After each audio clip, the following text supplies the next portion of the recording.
പാലക്കാട് ജില്ലയിൽ സംഭരിച്ച നെല്ലിന്റെ തുക കർഷകർക്ക് മാസങ്ങൾ പിന്നിട്ടിട്ടും നൽകാതെ സർക്കാർ. 10,000-ത്തിലധികം കർഷകർക്കാണ് തുക നൽകാനുള്ളത്. ഇനിയും സർക്കാർ പണം നൽകിയില്ലെങ്കിൽ ആത്മഹത്യ അല്ലാതെ മറ്റു നിവർത്തിയില്ല എന്നാണ് കർഷകർ ഒന്നടങ്കം പറയുന്നത്. അരുൺ ആലത്തൂർ ചേരുന്നുണ്ട്. അരുൺ, കർഷകരാണ് നാടിന്റെ നട്ടെല്ലെന്ന് ആവർത്തിച്ച് പറയുന്ന സർക്കാരാണ് പിണറായി സർക്കാർ.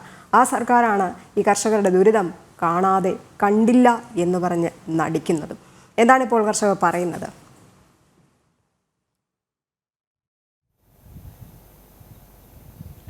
രജനി, ഞാനിപ്പോൾ നിൽക്കുന്നത് പാലക്കാട് പുതുശ്ശേരിയിലാണ്. കഴിഞ്ഞ ദിവസമാണ്, അതായത് ഇന്നലെയാണ് ഈ പുതുശ്ശേരിയിൽ ഞാൻ നിൽക്കുന്നതിന് ഒരു കിലോമീറ്റർ അപ്പുറത്ത് ഒരു കർഷകൻ കടം മൂലം ആത്മഹത്യ ചെയ്തത്. രാധാകൃഷ്ണൻ എന്ന കർഷകനായിരുന്നു ആത്മഹത്യ ചെയ്തത്. ഓപ്പൺ മാർക്കറ്റിൽ നെല്ല് വിൽക്കുകയും തുടർന്ന് വലിയ രീതിയിൽ സാമ്പത്തിക ബാധ്യത അദ്ദേഹത്തെ അലട്ടുകയും ഒന്നാം വിള കൃഷി ഇറക്കാൻ കഴിയാതെ വന്നൊരു പശ്ചാത്തലത്തിലായിരുന്നു അദ്ദേഹം ആത്മഹത്യ ചെയ്തത്. ഇത്തരത്തിൽ നെല്ലിൻ്റെ സപ്ലൈകോ സംഭരിക്കുന്ന തുക നെല്ലിന് കൃത്യമായി കർഷകർക്ക് നൽകാത്ത പശ്ചാത്തലത്തിലായിരുന്നു ആ കർഷകൻ ഓപ്പൺ മാർക്കറ്റിൽ നെല്ല് വിൽക്കുന്ന ഒരു സ്ഥിതി ഉണ്ടായത്. ഇപ്പോൾ ഏതായാലും ജില്ലയിൽ 10,000-ലേറെ, ഏകദേശം 20,000-ത്തിനടുത്ത് കർഷകർക്ക് ഇനിയും ഒന്നാം വിള നെല്ല് സംഭരിച്ചതിൻ്റെ തുക നൽകിയിട്ടില്ല എന്നുള്ളതാണ് കർഷകർ പറയുന്നത്. വലിയ സാമ്പത്തിക ബാധ്യതയിലാണ് പല കർഷകരും. ഇപ്പോൾ നമ്മോടൊപ്പം ഒരുപാട് കർഷകർ ഇവിടെ നിൽക്കുന്നുണ്ട്, അവരെ ചേരുന്നുണ്ട്. ഈ ഒന്നാം വിള കഴിഞ്ഞു, രണ്ടാം വിളയുടെ കൃഷിയെല്ലാം കഴിഞ്ഞ് കൊയ്ത്ത് കഴിഞ്ഞു. ഇപ്പോൾ ഒന്നാം വിള കൃഷിപ്പണികളൊക്കെ പുരോഗമിച്ചുകൊണ്ടിരിക്കുകയാണ്. ഈ പശ്ചാത്തലത്തിലും ഇതുവരെ തുക ലഭിച്ചിട്ടില്ല എന്നുള്ളത് തന്നെയാണ്. തീർച്ചയായിട്ടും ഇപ്പം ഫെബ്രുവരി 15 ശേഷം കൊയ്തെടുത്തിട്ട് നെല്ലാണ് നമ്മൾ സപ്ലൈകോയിന് മാർച്ച് 1 നമ്മൾ അളന്ന് കൊടുത്തിട്ടുള്ളത്. ആ നെല്ലിൻ്റെ പൈസ ഇപ്പോഴും ഏകദേശം നമ്മുടെ അറിവ് ശരിയാണെങ്കിൽ 20,000-ത്തിലധികം കർഷകർക്ക് കിട്ടാനുണ്ടെന്നുള്ളതാണ് നമ്മൾ അറിഞ്ഞിട്ടുള്ളത്. അതിപ്പോൾ ബാങ്ക് കൺസോർഷ്യം മുഖാന്തരം 2 ബാങ്കുകളാണ് ഇതിന് പൈസ കൊടുത്തുകൊണ്ടിരിക്കുന്നത്, കാനറ ബാങ്കും സ്റ്റേറ്റ് ബാങ്കും. ഈ ഇലക്ഷൻ ആയപ്പോൾ ഇലക്ഷന് ജനങ്ങളുടെ വോട്ട് കിട്ടാൻ വേണ്ടി, ജനങ്ങളുടെ കണ്ണി പൊടിയിടാൻ വേണ്ടി ഇതാ കൊടുത്തു, ഇന്ന് കൊടുത്തു, നാളെ കൊടുത്തു എന്ന് പറഞ്ഞ് കുറേ ആളുകൾക്ക് ആ ഒരു സമയത്ത് കിട്ടി. ഇലക്ഷൻ കഴിഞ്ഞതോടുകൂടി അത് പാടെ നിന്നു. അതിൻ്റെ ഒരു ഉദാഹരണമാണ് ഇപ്പോൾ പുതുശ്ശേരിയിൽ ഈ രാധാകൃഷ്ണൻ എന്ന് പറഞ്ഞ ഒരു കർഷകൻ ആത്മഹത്യ ചെയ്യേണ്ട ഒരു സാഹചര്യം ഉണ്ടായിരുന്നു. അദ്ദേഹം സപ്ലൈകോയിൽ നെല്ല് കൊടുത്തു, അത് കിട്ടാൻ വൈകിയത് കൊണ്ടാണ് അദ്ദേഹം ഇത്തവണ ഈ പുറത്ത് നെല്ല് കൊടുക്കേണ്ട സാഹചര്യം. 28 രൂപ 20 പൈസ നമുക്ക് സപ്ലൈകോ കിട്ടുമ്പോൾ പുറത്ത് കിട്ടുന്നത് വെറും 22 രൂപ 21 രൂപയ്ക്കാണ് അദ്ദേഹം നെല്ല് കൊടുത്തിട്ടുള്ളത്. ഇപ്പോൾ കൃഷി ഇറക്കേണ്ട സമയമായപ്പോൾ കയ്യിൽ പൈസയില്ല. പരിസരത്തുള്ള കർഷകർക്ക് കൃഷി ഇറക്കാൻ തുടങ്ങി. അദ്ദേഹത്തിന് മാനസികമായി വിഭ്രാന്തിയായി. അദ്ദേഹം ആത്മഹത്യ അല്ലാതെ വേറൊരു വഴിയില്ലാതെ ആത്മഹത്യ എത്തിക്കുകയാണ്. ഇതേ കണ്ടീഷനിൽ പോവുകയാണെങ്കിൽ ഇനി വീണ്ടും രാധാകൃഷ്ണന്മാർ ഒരുപാട് പെരുകിക്കൊണ്ടിരിക്കും.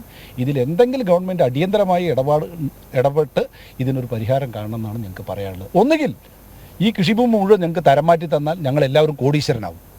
ഈ രാധാകൃഷ്ണ സംബന്ധിച്ച് അദ്ദേഹത്തിന് 3 ഏക്കർ കൃഷി ഉണ്ടെന്നാണ് നമുക്ക് അറിവ്. ആ 3 ഏക്കർ കൃഷി തരം മാറ്റി കഴിഞ്ഞാൽ ഈ പുതുശ്ശേരി പ്രദേശത്ത് നല്ല 2 ലക്ഷം 3 ലക്ഷം രൂപയാണ് സെൻറ്റിന് വില.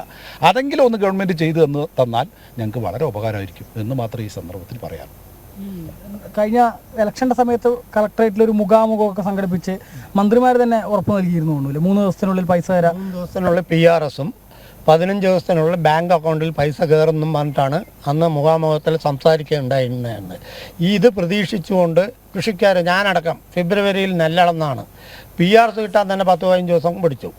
ആ PRS-ഉം കൊണ്ട് ഇന്നടക്കം ബാങ്കിൽ പോയി ചോദിച്ചപ്പോൾ, സപ്ലൈകോ പോയി ചോദിച്ചപ്പോൾ നമ്മുടെ പണം ഇനിയും ഓർഡറായി വന്നിട്ടില്ല എന്നുള്ളതാണ് പറയുന്നത്.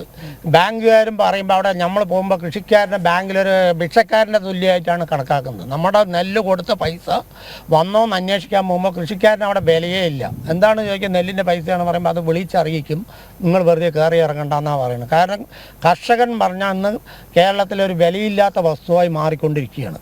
കാരണം ഇപ്പം നമ്മുടെ ഈ രാധാകൃഷ്ണൻ തന്നെ എൻ്റെ ഒരു സുഹൃത്തു കൂടിയാണ്. ഈ കടം അയാൾ 3 കാർഷിക കുടുംബത്തിൽ, ഒരു ധനിക കാർഷിക കുടുംബത്തിലെ പഴയ തറവാട് കുടുംബത്തിലുള്ളതാണ്. അവർ 25 ഏക്കറോളം ഭൂമിയുള്ള കുടുംബത്തിലാണ്. അവരെന്താ പാർട്ടിഷൻ കഴിഞ്ഞപ്പോൾ ആൾ വീതം 3 ഏക്കർ കൃഷി ഉണ്ടായിരുന്നു. ഈ 3 ഏക്കർ കൃഷി കൊണ്ട് അയാൾ ഉപജീവനം നടത്തിക്കൊണ്ടിരിക്കുക. അതിനെ മക്കളെ പഠിപ്പിക്കാനും അതിൻ്റെ കല്യാണ ആവശ്യങ്ങൾക്കും വീട് വയ്ക്കാനും വേണ്ടി കടമെടുത്തതും ലോണും ഗോൾഡ് ലോണായിട്ടും പ്രൈവറ്റ് ലോണും സഹകരണം ഫ്രണ്ട്സുമാരുടെ ആയിട്ട് 10-12 ലക്ഷം റുപ്യോളം അദ്ദേഹത്തിന് കടമുണ്ട്. ഇതിൻ്റെ പുറത്താണ് ഇപ്പം കൃഷി ഇറക്കാൻ പറ്റാതെ ചുറ്റുപാടുള്ള കർഷകർ കൃഷി ഇറക്കാൻ തുടങ്ങണം. ഇയാൾക്ക് കൃഷി ഇറക്കാനുള്ള സാമ്പത്തിക ശേഷി കയ്യിലില്ല എന്ന് പറഞ്ഞുകൊണ്ട് പൊതുജനത്തിന്, കർഷകൻ അഭിമാനിയായതുകൊണ്ടാണ് അവന് പറ്റിയ അബദ്ധം. കാരണം കൃഷി ചെയ്യാതിരിക്കാൻ പറ്റില്ല, അടുത്തവൻ ചെയ്യുമ്പോൾ നമ്മളൊപ്പം ചെയ്യണം എന്നുള്ളൊരു ആ മനോനില വിഭ്രാന്തി കാരണമാണ് അയാൾ ചെയ്തത്. അയാളുടെ ഈ 3 ഏക്കറിലൊരു 50 സെൻറ്റോ 20 സെൻറ്റോ അയാൾ വിറ്റതാണ് പറഞ്ഞാൽ ഈ കടങ്ങൾ മേടിയിട്ടുണ്ട്. ഈ നമ്മളൊരു പാവപ്പെട്ട കർഷകൻ 10 സെൻറ്റ് അവൻ്റെ മകൻ്റെ കല്യാണത്തിനോ മകളുടെ കല്യാണത്തിനോ അസുഖത്തിനോ വേണ്ടിയിട്ട് ഭൂമി വിറ്റിട്ട് KLEന് കിട്ടണം പറഞ്ഞു കഴിഞ്ഞാൽ അത് കൊടുക്കുള്ള വലിയ ബിനാമികൾ ഏക്കറക്കണക്കിൽ KLE എടുത്ത് അവർ പല പരിപാടികളും നടത്തിക്കൊണ്ട് പോകേണ്ടത്. ഇങ്ങനെ കർഷകൻ മരണത്തിൻ്റെ അടുത്തെത്തിയാലെങ്കിലും അവനൊരു 20 സെൻറ്റിനോ 25 സെൻറ്റിനോ, കാരണം ലോണും ജപ്തിയും ഗോൾഡ് ലോണും എല്ലാം വന്ന് നിൽക്കുന്ന അവനൊരു 10 സെൻറ്റ് KLE എടുത്ത് അവന് ഭൂമി വിൽക്കാനുള്ളൊരു സൗകര്യം ഇല്ലെങ്കിൽ ഇതേപോലെ രാധാകൃഷ്ണന്മാർ പാലക്കാട് ജില്ലയിൽ ഇനി ഇഷ്ടം പോലെ ഉണ്ടായിക്കൊണ്ടിരിക്കും. കാരണം കർഷകനൊരു അഭിമാനിയാണ്. ഒരു 10 ഉറുപ്പ്യ കൊടുക്കാനുള്ള 2 പ്രാവശ്യം ചോദിച്ചു കഴിഞ്ഞാൽ അവനത് എങ്ങനെ വിറ്റിട്ടാണെങ്കിലും കൊടുക്കണം എന്നുള്ള താല്പര്യക്കാരനാണ്. പക്ഷേ ഇന്നത്തെ സർക്കാർ നിയമവും റൂളും എല്ലാം വെച്ചിട്ട് അവനൊരു 50 സെൻറ്റ് ഇപ്പം ഒന്ന് ഭൂമി വിറ്റാണ് പറഞ്ഞാൽ അവൻ്റെ എല്ലാ പ്രശ്നങ്ങളും തീർന്നു സമാധാനത്തോടുകൂടി ജീവിതം നയിക്കാൻ പറ്റിയ ഭൂമിയും ആസ്തിയും കയ്യിലുണ്ട്. ഇത് സർക്കാർ 7 വർഷമായി നെല്ലിന് താങ്ങുവില 1 രൂപ വർദ്ധിപ്പിച്ചിട്ടില്ല. കൃഷിച്ചെലവ് ഈ 7 വർഷത്തെ മുന്നിലുള്ളതിൻ്റെ ഡബിളായി മാറി. കാരണം രാസവളങ്ങൾ, കീടനാശിനികൾ, ട്രാക്ടർ വാടിയ, കൊയ്ത്ത് മെഷീൻ, ലേബർ ഇതെല്ലാം കൂടിയിട്ടും നെല്ലിന് 1 രൂപ കൂട്ടാൻ ഈ സർക്കാർ തയ്യാറായിട്ടില്ല.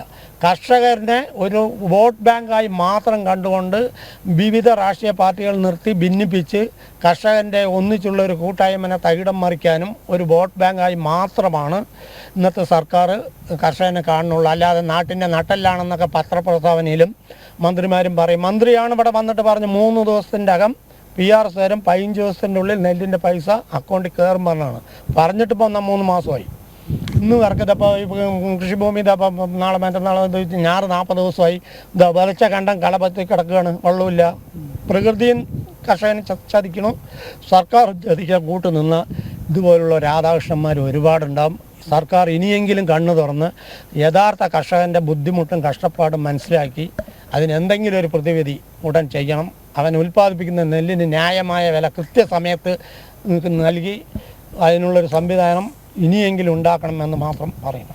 യാതൊരു തരത്തിലും മുന്നോട്ട് പോകാൻ കഴിയാത്തൊരു സ്ഥിതി തന്നെയാണ് കർഷകർക്ക്. അതെ അതെ, ഈ ഇപ്പോഴത്തെ സാഹചര്യത്തിൽ വളരെ ബുദ്ധിമുട്ടാണ്. കാരണം ഈ താങ്ങുവിലയും നെല്ലിൻ്റെ പൈസ നമ്മൾ അളന്ന് കഷ്ടപ്പെട്ടുണ്ടാക്കിയ നെല്ല് ഉൽപ്പാദിച്ച് കൊടുത്തത് അത് കൃത്യസമയത്ത് കിട്ടാതാവുമ്പോഴാണ് ഇങ്ങനെയുള്ള അവസ്ഥയിലേക്ക് വരുന്നത്. കാരണം പിടിച്ചു നിൽക്കാൻ പറ്റാത്തൊരു കാലഘട്ടം. വേറെ തൊഴിലറിയില്ല, കൃഷിയല്ലാതെ വേറെ തൊഴിലറിയാത്ത ഒരു അവസ്ഥയാണ് കർഷകർ. എനിക്ക് 10,000 താഴെ നെല്ലളന്നുണ്ട്. ഞാൻ 4 ഫെബ്രുവരിയിലാണ് നെല്ലളന്നത്. അതിന് PRS കിട്ടാൻ തന്നെ 1 മാസം കഴിഞ്ഞു. അത് ഇന്നലെ ബാങ്കിൽ പോയി സപ്ലൈ ഓഫീസിൽ പോയപ്പോൾ നിങ്ങൾക്ക് ബാങ്കിൽ പോയിക്കോളി എന്ന് പറഞ്ഞു. ഞാൻ ബാങ്കിൽ ഇന്നലെ 1/2 മണിക്കൂർ അവിടെ വെയിറ്റ് ചെയ്തു. ഒരു മൈൻഡും ഇല്ല. കൃഷിക്കാരനാണ് എന്ന് തോന്നിയത് കൊണ്ടായിരിക്കുമോ എന്താ അറിയില്ല, ഒരു മൈൻഡും ഇല്ല. 1/2 മണിക്കൂർ കഴിഞ്ഞ് ചോദിച്ചപ്പോൾ പറഞ്ഞു നിങ്ങൾക്ക് ഇവിടെ വന്നിട്ടില്ല, അടുത്ത അലോട്ട്മെൻറ്റിലേ വരുള്ളൂ പറഞ്ഞു. തിരിച്ച് വന്നു. ഞാൻ 4 ഏക്കർ ചെയ്യുന്ന ഒരു കൃഷിക്കാരനാണ്. ഈ രാധാകൃഷ്ണൻ്റെ വീട്ടിൻ്റെ പരിസരത്തുള്ള കൃഷിയാണ് എൻ്റെ. അവിടെ ഇപ്പോൾ നടിയിൽ കഴിഞ്ഞു. നടിയിൽ ഈ 4 ഏക്കർ കഴിയുമ്പോൾ തന്നെ ഒരു 75,000 രൂപ ചിലവാണ്. ഇപ്പോൾ ഇനിയിപ്പോൾ 2ാം വളം കൊടുക്കണം, പിന്നെ കളവലിക്കണം. ഇതിലൊന്നും പൈസ ഇല്ല. ഭാര്യൻ്റെ ചെയിന് പറഞ്ഞ സ്വർണം പറഞ്ഞ സാധനമില്ല. അതൊക്കെ നമ്മൾ ബാങ്കിൽ വെച്ച് കഴിഞ്ഞു. ഈ പോക്ക് പോയാൽ രാധാകൃഷ്ണന്മാരെല്ലാം എല്ലാ ആൾക്കാരും ഇങ്ങനെ പോകാനുള്ള കൃഷിക്കാരൻ്റെ മക്കളും കൃഷിക്കാരൻ മക്കളെ ഇപ്പോൾ പാർത്തൊന്നും പോകില്ല. ഞങ്ങളെ പോലെയുള്ള പ്രായമുള്ള ആൾക്കാരാണ് ഇപ്പോൾ പോണത്. അത് എത്ര വർഷം പോകുമെന്ന് നമുക്ക് പറയാനൊന്നും പറ്റില്ല. എപ്പോഴടുത്ത് വരുമെന്ന് പറഞ്ഞു അതൊന്നും പറഞ്ഞില്ല.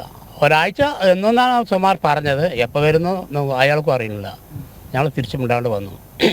ഇനിയിപ്പോൾ അദ്ദേഹം നേരത്തെ ഇയാൾ പറഞ്ഞ മാതിരി തരം മാറ്റാനുള്ള ഒരു സംവിധാനം കൂടി ചെയ്താൽ പുതുശ്ശേരിയിലെ കൃഷിക്കാർ കുറച്ച് ആത്മഹത്യയിൽ നിന്ന് ഒഴിവാക്കി കിട്ടും.